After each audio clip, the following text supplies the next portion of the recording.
আসসালামু আলাইকুম প্রিয় শিক্ষার্থীবৃন্দ, ডিভিডেন্ড পলিসির ক্লাস 1 যারা দেখছো তোমাদের জন্য আজকে ক্লাস 2 নিয়ে হাজির হলাম। ক্লাস 2 থেকেও আমাদের ফেড কোর্স থেকে আরো কিছু অঙ্ক দিয়ে তোমাদেরকে এই চ্যাপ্টারটা মোটামুটি কভার করার চেষ্টা করব। তবে এই চ্যাপ্টারের একদম বেসিক থেকে শেষ পর্যন্ত যতগুলো অঙ্ক আছে তোমরা যদি পেতে চাও আমাদের হোয়াটসঅ্যাপ নাম্বারে মেসেজ দিতে পারো। তো ডিভিডেন্ড পলিসি বা লভ্যাংশ নীতি এই চ্যাপ্টারটা যারা বিবি অনার্স থার্ড ইয়ার আছে তাদের ফাইন্যান্সিয়াল ম্যানেজমেন্ট সাবজেক্টে আছে, এবং যারা ফোর্থ ইয়ার আছে ইনভেস্টমেন্ট ম্যানেজমেন্ট সাবজেক্ট যাদের আছে অর্থাৎ ম্যানেজমেন্ট ডিপার্টমেন্টে তাদেরও কিন্তু আছে। ক্লাসটা তোমাদেরকে আমরা স্ক্রিনে নিয়ে যাচ্ছি, একটু মনোযোগ সহকারে সবাই স্ক্রিনের দিকে খেয়াল করো। স্ক্রিনে আমি মডিগ্লানি মিলারের এমএম মডেলের যে অঙ্ক সেখান থেকে একদম 1 নাম্বার সূত্রটা হলো market price of the share. তো market price of the share বা শেয়ারের বাজার মূল্য বের করার জন্য দুইটা সূত্র, একটা হলো P0 বলতে market price per share at the beginning বোঝায়, আর একটা হলো P1 বলতে market price per share at the এন্ডকে বোঝায়। অর্থাৎ P0 দ্বারা মার্কেট প্রাইস পার শেয়ারের বিগিনিংকে বোঝাবে, অর্থাৎ বছরের শুরুতে মার্কেট প্রাইসকে, এবং P1 দ্বারা market price per share at the and বছরের শেষে মার্কেট প্রাইসকে বোঝাবে শেয়ারের দামের। তো প্রথমে P0 সূত্রটা কি খেয়াল করো, P0 সমান D1 plus P1 divided 1 plus K. আর এই P1টা কিন্তু আলটিমেটলি এই P0 থেকে সৃষ্টি হয়। তো P1 সমান হবে P0 ইন্টু 1 প্লাস কে মাইনাস D1। পাশে আমরা হেয়ার দিয়ে একটু এই সংক্ষিপ্ত রূপগুলার কি বোঝায়, সংক্ষিপ্ত রূপ দ্বারা কি প্রকাশ করে সেটা লিখে দিলাম। P0 বলতে market price per share at the beginning, P1 বলতে market price per share at the end, K বলতে কস্ট অফ ক্যাপিটাল বা কস্ট অফ ইকুইটি, আর D1 বলতে dividend at the end of the পিরিয়ডকে বোঝায়, dividend at the end of the পিরিয়ডকে বোঝায়। তাহলে আমরা এই যে সংক্ষিপ্ত রূপগুলো দেখলাম, এরপরে আমরা বি নাম্বার সূত্রটা দেখব। এখানে 3টা সূত্র। বি নাম্বার সূত্রটা হলো number of new share required, অর্থাৎ আমাদের নতুন শেয়ার কত প্রয়োজন সেটা বের করতে হয়, শেয়ারের সংখ্যাটা বের করতে হয়। সেক্ষেত্রে ডেল্টা এন, অর্থাৎ নাম্বার অফ নিউ শেয়ার বের করার জন্য ডেল্টা এন বলতে নাম্বার অফ নিউ শেয়ারকে বোঝায়। সূত্র হলো delta N equal I minus E plus D divided by P1। এটার আরেকটা সূত্র আছে ডেল্টা এন P1, অর্থাৎ P1 এর ডেল্টা এন বা P1 এর নাম্বার অফ নিউ শেয়ার বের করার সূত্র হলো I minus first bracket E minus N D1। পাশে হেয়ার দিয়ে আমরা লিখলাম আই মানে হলো নিউ ইনভেস্টমেন্ট অপরচুনিটি অর্থাৎ নতুন বিনিয়োগ, ই মানে হলো total earning for the year, D বলতে total dividend for the year, এবং P1 বলতে মার্কেট প্রাইস পার শেয়ারকে বোঝায়। আমাদের সি নাম্বার সূত্রটা হলো ভ্যালু অফ দ্য ফার্ম, ফার্মের মূল্য বের করা। তো ফার্মের মূল্য বের করার জন্য ভ্যালু অফ দ্য ফার্মকে সংক্ষেপে NP0, অর্থাৎ নাম্বার অফ নিউ শেয়ারের সাথে আমরা যখন মার্কেট প্রাইস পার শেয়ার গুণ করব ভ্যালু অফ দ্য ফার্ম বের হবে। এই ভ্যালু অফ দ্য ফার্মের দুইটা সূত্র। প্রথম সূত্র হলো ভ্যালু অফ দ্য ফার্ম সমান P1 into 1 plus delta N into, অর্থাৎ ব্র্যাকেট শেষ করব, plus E minus 1 divided 1 plus কে। আমাদের ভ্যালু অফ দ্য ফার্মের দ্বিতীয় সূত্র হলো ভ্যালু অফ দ্য ফার্ম সমান অথবা ডেল্টা এন P1 সমান N plus delta N into P1 minus I plus E divided 1 plus K. এখানে আমরা পাশে হেয়ার দিয়ে NP0 বলতে বলি ভ্যালু অফ দ্য ফার্মকে বোঝায়, ই বলতে total earning for the year, I বলতে নিউ ইনভেস্টমেন্ট অপরচুনিটি, কে বলতে কস্ট অফ ক্যাপিটাল, P1 বলতে market price per share the end, আর এন বলতে নাম্বার অফ শেয়ার আউটস্ট্যান্ডিং অর্থাৎ বর্তমান শেয়ারের সংখ্যা, আর ডেল্টা এন বলতে নাম্বার অফ নিউ ইস্যুড শেয়ারকে বোঝায়। তাহলে MM মডেলের এই 3টা সূত্র আমরা খেয়াল করব, এ, বি এবং সি। এই 3টা সূত্রকে বেস করে আমরা প্রশ্নে যে জিনিসটা চাই, আসলে ডিভিডেন্ড পলিসির MM মডেলের সূত্রে মূলত চায় যে ডিভিডেন্ড পরিশোধ করলে বা পরিশোধ না করলে এটার ভ্যালু অফ দ্য ফার্মের কী প্রভাব পড়ে সেটা বের করতে বলে। তো আমরা এখন সাজেশনটার দিকে খেয়াল করব। আমি পেজ 2তে আসলাম। পেজ 2তে এসে প্রশ্নের যে সাজেশন 1-এর প্রশ্নটা নিয়ে আসলাম। এই প্রশ্নটা দেখো, ন্যাশনাল ইউনিভার্সিটি বিবি অনার্সের থার্ড ইয়ারে 2013 সালে, আবার যারা ফোর্থ ইয়ার আছে ম্যানেজমেন্ট ডিপার্টমেন্টে তাদের 2019 সালে আসা একটা প্রশ্নটার দিকে খেয়াল করি। মারিয়া Limited has a cost of equity of 12%. Current market value of the firm B is টাকা 12 lakh at the rate of টাকা 20 per share. এটার অর্থ হলো মারিয়া লিমিটেডের ইকুইটির মূল্য হলো 12% এবং তাদের বর্তমান ভ্যালু অফ দ্য ফার্মের বা ফার্মের বর্তমান বাজার মূল্য 20 লক্ষ টাকা, বি এর মান যেটা, এবং প্রতি শেয়ার কিন্তু 10 টাকা করে। এখানে একটা জিনিস খেয়াল করো, current market value of the farm, এটার অর্থ হলো ফার্মের বর্তমান বাজার মূল্য, অর্থাৎ যেটাকে আমরা ভি দ্বারা প্রকাশ করি, সেটা 20 লাখ এবং সেটা প্রতিটা 20 টাকা দামে শেয়ার, প্রতি শেয়ারের দাম 20 টাকা। তাহলে এখানে শেয়ারের সংখ্যা কিন্তু দেয়া নাই। তো শেয়ারের সংখ্যা যদি দেয়া না থাকে, শেয়ারের সংখ্যা বের করতে হলে আমাকে এই 20 লাখ টাকা ভ্যালু অফ দ্য ফার্ম যেটা আছে সেটাকে প্রতি শেয়ারের দাম দিয়ে ভাগ করলে আমরা কি পেয়ে যাব? নাম্বার অফ শেয়ার পেয়ে যাব। তো এগুলো আমাদের পরে লাগবে, সেজন্য একটু আলোচনা করে দিচ্ছি প্রশ্নে। Assume values for I knew investment, অর্থাৎ ধরো বা মনে করো যে আই দ্বারা বোঝায় নিউ ইনভেস্টমেন্টের মূল্য, ই বলতে আর্নিংস বোঝায় এবং ডি বলতে ডিভিডেন্ডসকে বোঝায়। At the end of the ইয়ার, বছর শেষে, এস আই ইকুয়াল 6 লাখ, অর্থাৎ তাদের নিউ ইনভেস্টমেন্ট হলো 6 লক্ষ টাকা, ই আর্নিংস হলো 2 লক্ষ টাকা এবং অ্যান্ড ডি ইকুয়াল ডিভিডেন্ড হলো টাকা 1 পার শেয়ার, প্রতি শেয়ার 1 টাকা তারা লভ্যাংশ দেয়। শো দ্যাট, অর্থাৎ দেখাও যে আন্ডার অ্যাজামশন মতে the payment of dividend does not effect the value of the farm, অর্থাৎ ডিভিডেন্ড প্রদান ফার্মের মূল্যকে প্রভাবিত করে না। অর্থাৎ তোমাকে দেখাইতে বলছে কি, অনুসারে, মডেল অনুসারে লভ্যাংশ প্রদান ফার্মের মূল্যকে কোনো প্রভাবিত করে না, সেটা দেখাও। তো আমরা এটা প্রমাণ করব। আমরা পেজ 3-তে যাব, অর্থাৎ পরবর্তী পেজে আসলাম। পরবর্তী পেজে এসে প্রশ্ন থেকে আমরা যে মানগুলো প্রশ্নের ভিতর দেওয়া আছে, গিভেন দ্যাট দেওয়া আছে যে সেগুলো লিখব। কস্ট অফ ইকুইটি, যেটাকে সংক্ষেপে কে বলা হয়, এটা 12% প্রশ্নে আছে। 12%-এর পার্সেন্ট উঠাইতে হলে এই 12কে 100 দ্বারা ভাগ করলে 0.12 হবে। Current price of the share, যেটাকে P0 বলা হয়, P0 আমাদের প্রশ্নের ভিতরে বলা আছে 20। প্রশ্ন যদি দেখো, এই যে এই জায়গায় বলা আছে, দেখো এট দ্য রেট অফ টাকা 20 পার শেয়ার এই জায়গায়, এবং কস্ট অফ ইকুইটি 12% এই জায়গায় দেওয়া আছে। ওকে, এখন এই মানগুলো আমরা প্রশ্ন থেকে সিরিয়ালি লিখব। নিউ ইনভেস্টমেন্ট প্রশ্নে 6 লাখ আছে, আর্নিংস বলা আছে ই এর মান 2 লাখ, ডিভিডেন্ড পার শেয়ার তাও বলা আছে D1 টাকা 1 দেওয়া আছে, প্রতি শেয়ার 1 টাকা লভ্যাংশ দেয়, এবং এক্সিস্টিং শেয়ার যেটা অর্থাৎ বিদ্যমান বা বর্তমান শেয়ার, সেটা আমি তোমাদেরকে প্রশ্ন পড়ার সময় বুঝাই দিয়েছিলাম যে ফার্মের মূল্য যেটা আছে 20 লক্ষ টাকা, সেটাকে প্রতি শেয়ারের দাম দিয়ে যদি আমরা ভাগ করি তাহলে কিন্তু কতটা শেয়ার আছে বর্তমানে সেটা বের হয়ে যাবে। সেজন্য এক্সিস্টিং শেয়ার অ্যান ইকুয়াল, উপরে ভ্যালু অফ দ্য ফার্ম, নিচে পার শেয়ারের ভ্যালু। 20 লাখকে 20 দ্বারা ভাগ করলে এটা হবে 1 লাখ শেয়ার। এটা হলো এক্সিস্টিং শেয়ার অর্থাৎ বর্তমান শেয়ার। এগুলো প্রশ্নের ভিতর থেকে আমরা গিভেন দ্যাট দিয়ে লিখলাম। এরপরে price of the share at the end of the year, অর্থাৎ at the end of the ইয়ারে প্রাইস কত হবে। At the end of the year প্রাইসকে বোঝায় P1, তার মানে আমরা এখানে P1 এর মানটা বের করব। তো এ নাম্বারে আমরা প্রথমে if dividend is not paid, যদি ডিভিডেন্ড পেইড না করে তাহলে P1 এর মান কত সেটা বের করব।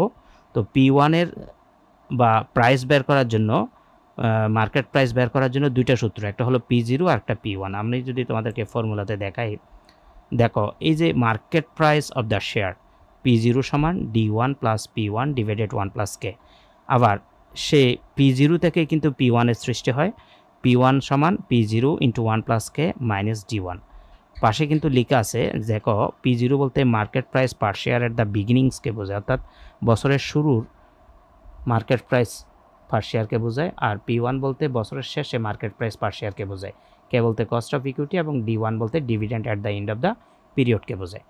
তাহলে আমরা এই জিনিসগুলো এখন এই সূত্রের মধ্যে মান বসাবো। প্রথম সূত্র থেকে আমরা কি বের করব, P1টা বের করে নেব। তো আমরা একটা ইকুয়েশন সাইন ইউজ করলাম, P0 সমান D1 plus P1 divided 1 plus K। P0-র মান প্রশ্নের ভিতর দেওয়া আছে 20, সেজন্য এই যে গিভেন দ্যাটের এখানে current price of the share P0 20, D1 সেটাও প্রশ্নে দেওয়া আছে 1, কিন্তু এখানে যেহেতু আমরা if dividend is not paid কথাটা খেয়াল করবা, লভ্যাংশ পরিশোধ না করলে বা লভ্যাংশ না ধরলে তার মানে এই ক্ষেত্রে কিন্তু ডিভিডেন্ড ইজ নট পেইডের এখানে D1 এর মান যদিও প্রশ্নে আছে, এখানে কিন্তু 0 ধরতে হবে, কারণ এখানে ডিভিডেন্ড পরিশোধ না করলে কীরকম হবে P1 এর মান সেটা বের করতেছে। সেজন্য D1 সমান 0 প্লাস P1 সমান, এটা যেহেতু বের করব এটা P1 এ থাকবে, নিচে সূত্রের 1 প্লাস চিহ্ন দিলাম এবং K এর মান 0.12 গিভেন দ্যাট থেকে নিয়ে আসলাম। এরপরে কি করব, আমরা 0 সাথে P1 যোগ করলে P1, নিচে যোগ করলাম 1.12, 1 এর সাথে 0.12 যোগ করলে আর 20 রেখে দিলাম। দেখো এই 20-র নিচে কিন্তু মনে মনে 1 আছে। এখন আমরা বজ্র গুণন করব। 1 এর সাথে P1 যদি গুণ করি, আর গুণন যেটা বলে, তাইলে কিন্তু P1 এ হয়। আর 1.12 সাথে তুমি যদি গুণ 20 দাও, তাইলে দেখবা 22.40 চলে আসবে। তার মানে যদি ডিভিডেন্ড পরিশোধ না করে সেক্ষেত্রে P1 এর মান হবে বা price of the share at the end of the ইয়ার হবে P1 সমান 22.40 টাকা। এখন আমরা পরবর্তী পেজে যাব। পরবর্তী পেজে আমাদের আরেকটা জিনিস লাগবে, সেটা হলো number of new share issued. তো নাম্বার অফ নিউ শেয়ার ইস্যুডের আমরা যে সূত্র শিখছিলাম, এ নাম্বারে if dividend is not paid, যদি ডিভিডেন্ড পরিশোধ না করে সেক্ষেত্রে নাম্বার অফ নিউ শেয়ারকে ডেল্টা এন দ্বারা প্রকাশ করা হয়। ডেল্টা এন সমান I minus E plus ND1 divided P1। এখন আমরা প্রিভিয়াস পেজে লিখছিলাম গিভেন দ্যাটে I মানে ইনভেস্টমেন্ট, নিউ ইনভেস্টমেন্ট 6 লাখ, সূত্রের মাইনাস চিহ্ন দিলাম। ই মানে হলো আর্নিংস, প্রশ্নের ভিতরে লেখা ছিল 2 লাখ, সূত্রের প্লাস চিহ্ন দিলাম। এন বলতে আমরা যেটা নাম্বার অফ শেয়ার, প্রশ্নের ভিতরে আমরা গিভেন দ্যাট থেকে প্রিভিয়াস পেজে যদি তাকাই, দেখো এখানে এক্সিস্টিং শেয়ারকে বোঝায় 1 লক্ষ। হ্যাঁ, এই 1 লক্ষ এন এর মান বসাই দিলাম। আর যেহেতু এখানে ডিভিডেন্ড ইজ নট পেইড, তাহলে আমরা এই এন এবং D1 এর মাঝখানে ইন্টু আছে, ইন্টু দিলাম, আর D1 0 ধরবো। কেন 0 ধরবো? কারণ এখানে বলা আছে dividend is not paid, if dividend is not paid. ঠিক আছে, প্রশ্নে কিন্তু D1 এর মান দেওয়া আছে, বাট যখন আমরা ডিভিডেন্ড ইজ নট পেইড তখন কিন্তু ডিভিডেন্ড 0 বা ডি এর মান 0। নিচে P1 এর জায়গায় আমরা প্রিভিয়াস পেজে বের করছি P1 এর মান 22.40। আমি যদি প্রিভিয়াস পেজে আবার নিয়ে যাই, দেখো এই P1 এর মান 22.40 এখানে বসালাম, মানে এই মানটা বসাইলাম। বসানোর পরে আমরা একটু ক্যালকুলেশন করে নিব। ক্যালকুলেশন হলো, তুমি দেখো ব্র্যাকেটের ভিতরে তুমি যে কাজটা, 0-র সাথে যেটাই গুণ করো 0 হয়ে যাবে। ঠিক আছে, তার মানে এখানে 0, ব্র্যাকেটের আনসারটা 0। 6 লাখ থেকে 2 লাখ মাইনাস করলে 4 লাখ, 4 লাখের সাথে 0 প্লাস করলে 4 লাখে হবে। এই 4 লাখকে নিচে 22.40 দ্বারা যদি ভাগ করো, তাহলে শেয়ারের সংখ্যা বের হবে কত? 17,857.14 শেয়ার। তার মানে number of new share if dividend is not paid, delta N সমান হবে কত? 17,857.14 শেয়ার। ওকে, এখন আমরা পরের অংশটা দেখব। এখানে বি নাম্বার দিয়ে আমরা ইফ ডিভিডেন্ড ইজ পেইড, যদি আমরা ডিভিডেন্ড পরিশোধ করি সেক্ষেত্রে P1 এর মান কত হবে। এতক্ষণ আমরা যেটা করছি সেটা হলো dividend is not paid, P1 এর মান এবং নাম্বার অফ শেয়ার। এখন ঠিক একই কাজটা করব ইফ ডিভিডেন্ড ইজ পেইড, অর্থাৎ নটটা কেটে যাবে। যদি ডিভিডেন্ড পরিশোধ করে, প্রথমে আমরা P1 এর মান বের করব, মূল সূত্র থেকে বের করব P0 এর মান থেকে। P0 সমান delta D1 plus P1 divided 1 plus K। P0 এর মান প্রশ্নের ভিতর ছিল 20 টাকা, P0 মানে যেটা বর্তমান শেয়ারের মূল্য, কারেন্ট শেয়ার প্রাইস, ইকুয়াল দিলাম D1। যখন আমরা ডিভিডেন্ড ইজ পেইড তখন আমাদের যে প্রশ্নের ভিতরে D1 এর মান দেওয়া আছে, আমি যদি প্রিভিয়াস পেজে নিয়ে যাই তোমাদেরকে, দেখো আমাদের এই যে ডিভিডেন্ড পার শেয়ার 1, D1 এর এই মানটা কিন্তু বসবে। ইজ নট বললে বসবে না, ইজ পেইড বললে বসবে। তো D1 জায়গায় 1 প্লাস চিহ্ন দিলাম, আর P1টা বের করবো, সেজন্য P1টাই থাকবে 1 সূত্রের 1 প্লাস চিহ্ন দিলাম, K এর জায়গায় 0.12 বসাই দিলাম। এগুলো সব কিন্তু প্রশ্নের ভিতর আছে। এখন আমরা বসানোর পরে একটু সরল করে নিব। ইকুয়েশন সাইন লিখলাম, 20 লিখলাম, ইকুয়াল দিলাম 1 প্লাস 0.12, নিচে 1 আর 0.12 আমরা যদি প্লাস করি 1.12 হয়ে যাবে। এখন এই অবস্থা থেকে আমরা একটু আর গুণন করে নিব। কীভাবে আর গুণন করব? আমরা যদি চিন্তা করি এই 20-র নিচে কি আছে? 1 আছে। তো 1 এর সাথে 1 প্লাস P1 যদি আমরা গুণ করি, অর্থাৎ 1 এর সাথে 1 প্লাস P1 গুণ করলে একই হবে, 1 এর সাথে যেটাকে গুণ করে একই মান হয়, সেজন্য এই 1 প্লাস P1 হয়েছে। এখন এই 20-র সাথে 1.12 যদি তুমি গুণ করো তাহলে কিন্তু 22.4 হবে। আমার টার্গেট হলো P1 বের করা, ঠিক আছে? তো P1কে আমরা ধরলাম 22.4 আছে, এই 1 এর আগে প্লাস চিহ্ন আছে, এটা যখন পক্ষান্তর হবে এটা -1 হয়ে গেছে। এখন 22.4 থেকে আমরা যদি মাইনাস করি 1 তাহলে হলো 21.4 P1 এর মান। তাহলে আমরা if dividend is paid P1 equal to 21.4। এখন আমরা ইফ ডিভিডেন্ড ইজ পেইড আমরা নাম্বার অফ নিউ শেয়ার বের করব। দেখো বি এর আওতায়, অর্থাৎ এই বি এর আওতায় if dividend is paid number of new share বা ডেল্টা এন সমান I minus E plus ND1 divided by P1, অর্থাৎ নাম্বার অফ নিউ শেয়ারের যে প্রথম সূত্র সেটাই, জাস্ট এখানে কি চেঞ্জ হবে, শুধুমাত্র D1 এর জায়গায় 1 বসবে, বাকি সব একই। আয়ের মান নিউ ইনভেস্টমেন্ট 6 লাখ, সূত্রের মাইনাস চিহ্ন দিলাম, ই সমান 2 লাখ মানে আর্নিংস লিখলাম, সূত্রের প্লাস চিহ্ন দিলাম, এন মানে হলো আমাদের নাম্বার অফ এক্সিস্টিং শেয়ার, বর্তমান শেয়ারের সংখ্যা 1 লাখ, সেটা লিখলাম। যেহেতু এন এবং D1 এর মাঝখানে গুণ চিহ্ন আছে, গুণ চিহ্ন দিলাম এবং D1 এর জায়গায় 1টা বসালাম। আমরা যদি D1টা তোমাদেরকে আবার দেখাই, দেখো এই যে এখানে D1 ছিল, ইফ ডিভিডেন্ড পেইড এর ক্ষেত্রে D1 এর মানটা অবশ্যই বসবে। আর এক্সিস্টিং শেয়ার এন এর মান কীভাবে বের করছিলাম সেটাও দেখে নাও। ভ্যালু অফ দ্য ফার্মকে তাদের প্রতি শেয়ারের ভ্যালু দ্বারা ভাগ করলে আমরা এন এর মান পেয়ে গেছি। মান বসানোর পরে নিচে P1 এর জায়গায় এই যে P1 এর মান বের করছি সেটা লিখলাম। এবার ভিতরে আমরা ব্র্যাকেটের কাজটা করে নিব। 1 লাখের সাথে 1 গুণ করলে 1 লাখই হয়, 6 লাখ থেকে 2 লাখ গেলে 4 লাখ, 4 লাখের সাথে প্লাস 1 লাখ যদি আমরা প্লাস করি তাহলে 5 লাখ। এখন এই 5 লাখকে নিচের 21.40 দিয়ে ভাগ করলে আমরা শেয়ারের সংখ্যা পেয়ে যাব 23,364.49 শেয়ার। অর্থাৎ যদি ডিভিডেন্ড পেইড করি, ইফ ডিভিডেন্ড ইজ পেইড, সেক্ষেত্রে শেয়ারের সংখ্যা হবে 23,364.49 শেয়ার। এখন আমরা ডিভিডেন্ড ইজ নট পেইড এর শেয়ারও পেয়ে গেলাম, ডিভিডেন্ড ইজ পেইড এর শেয়ারের সংখ্যা পেয়ে গেলাম, P1 এর মান পেয়ে গেলাম ডিভিডেন্ড ইজ পেইড এর ক্ষেত্রেও, এবং প্রিভিয়াস পেজে আমরা ডিভিডেন্ড ইজ নট পেইড এর ক্ষেত্রেও P1 এর মান পেয়ে গেলাম। এখন আমরা আমাদের মূল কাজে যাব। ভ্যালু অফ দ্য ফার্ম, এই মানগুলো ব্যবহার করে ডিভিডেন্ড পেইড করলে কি ভ্যালু অফ দ্য ফার্ম হয় এবং ডিভিডেন্ড পেইড না করলে কি ভ্যালু অফ দ্য ফার্ম হয় সেটা দেখাবো। আমি পেজ 5-এ আসলাম। প্রিয় শিক্ষার্থী, আশা করি আমাদের ক্লাসগুলো দেখে তোমাদের ভালো লাগতেছে। আমরা সবসময় তোমাদের জন্য ভালো কিছু দেওয়ার চেষ্টা করি। তোমরা যদি BVS ডিগ্রি 3rd ইয়ারের স্টুডেন্ট হয়ে থাকো অথবা BVA অনার্স 3rd ইয়ারের স্টুডেন্ট হয়ে থাকো, তোমাদের জন্য সম্পূর্ণ নতুন বেসে ভর্তির আমরা অনলাইন লাইভ এবং রেকর্ড ক্লাসগুলো, আমাদের যে অনলাইন লাইভ এবং রেকর্ড ক্লাস আছে সেগুলোতে ভর্তির বিস্তারিত জানার জন্য আমাদের একটা হোয়াটসঅ্যাপ নাম্বার দেওয়া আছে 01615 111 232। তোমরা চাইলে এই নাম্বারে মেসেজ করতে পারো অথবা সরাসরি কল দিতে পারো। তবে আমাদের ক্লাসে কেন ভর্তি হবে, আমাদের ক্লাসগুলোর যে বৈশিষ্ট্য আমি যদি একটু তোমাদেরকে বলি। অনেকে তোমরা আছো যেহেতু 3rd ইয়ারে পড়ো, ব্যস্ততার কারণে ক্লাসগুলো ঠিকমতো লাইভ ক্লাস করতে পারে না, ফলে ক্লাসগুলো মিস হয়। তাছাড়া 3rd ইয়ারের পড়া স্টুডেন্টরা বিভিন্ন ব্যবসা বাণিজ্য, টিউশনি বা চাকরি যে কোনো কাজে হয়তো ব্যস্ত থাকতে পারে, এখন ব্যস্ততারই যুগ।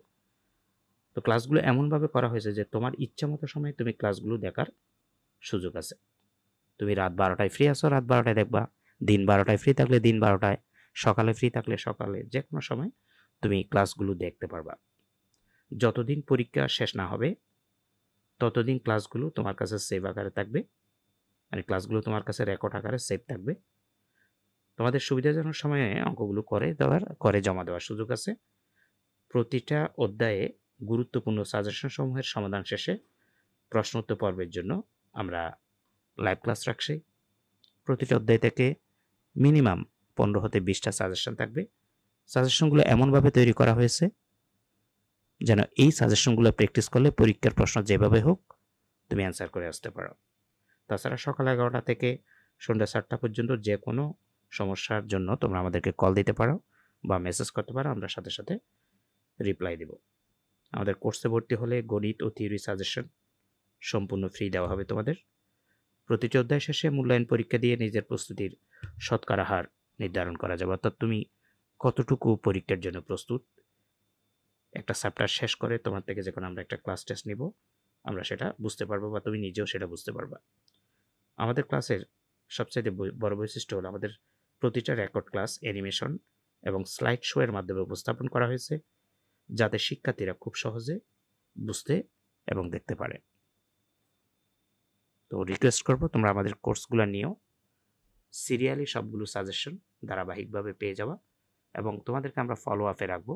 আমরা শুধু রেকর্ড ক্লাস বা লাইভ ক্লাস দিয়ে আমরা তোমাদেরকে ছেড়ে দিব না, আমরা তোমাদের গাইডলাইন দিতে থাকবো কীভাবে পড়বা, কোন সাজেশনগুলো পড়লে, কোন ম্যাথগুলো করলে তোমরা শতভাগ কমন পাবা।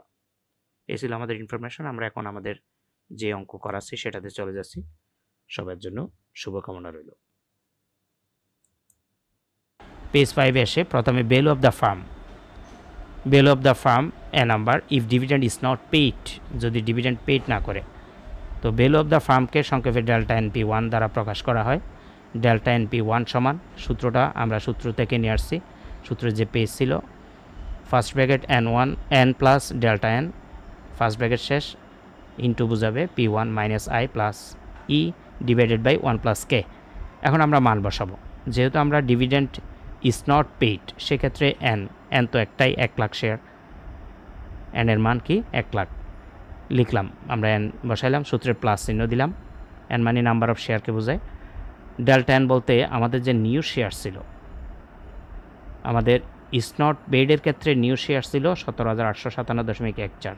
আমি তোমাদেরকে প্রিভিয়াস পেজে দেখাই, দেখো number of new share issued if dividend is not paid, সেক্ষেত্রে 17,857.14, সেটাই বসাইলাম।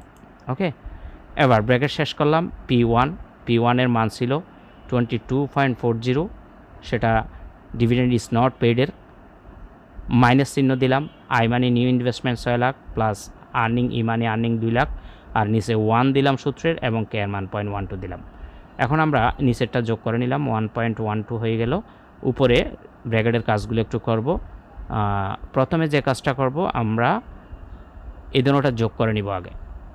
1 লাখের সাথে আমাদের যদি 17,857 প্লাস করার পরে যে মানটা আসবে সেটার সাথে, মানে এখানে আগে প্লাস করে নিবে, তোমরা একটা লাইন বাড়াই করবা, সেখান থেকে এখানে যেগুলো তোমরা মাইনাস করবা, ঠিক আছে, এখানে মাইনাস করবা যেগুলো, এই যে 22.40, তোমরা প্রথমে এই কাজটাও করতে পারো যে 22.40 সাথে 1 লাখকে একবার গুণ করবা, আবার 17,857কে গুণ করবা, করে এই দুটোটা প্লাস করে দিলে 26,400 আসবে। অর্থাৎ এটা এভাবে সরল করে নিবা। তারপর ব্র্যাকেট উঠে গেলে এরপর থেকে এই যে মাইনাস চিহ্ন বসাবা, 6 লাখ টাকা লিখবা প্লাস 2 লাখ টাকা লিখবা, লিখার পরে উপরে 26,40,000 সাথে 26 লক্ষ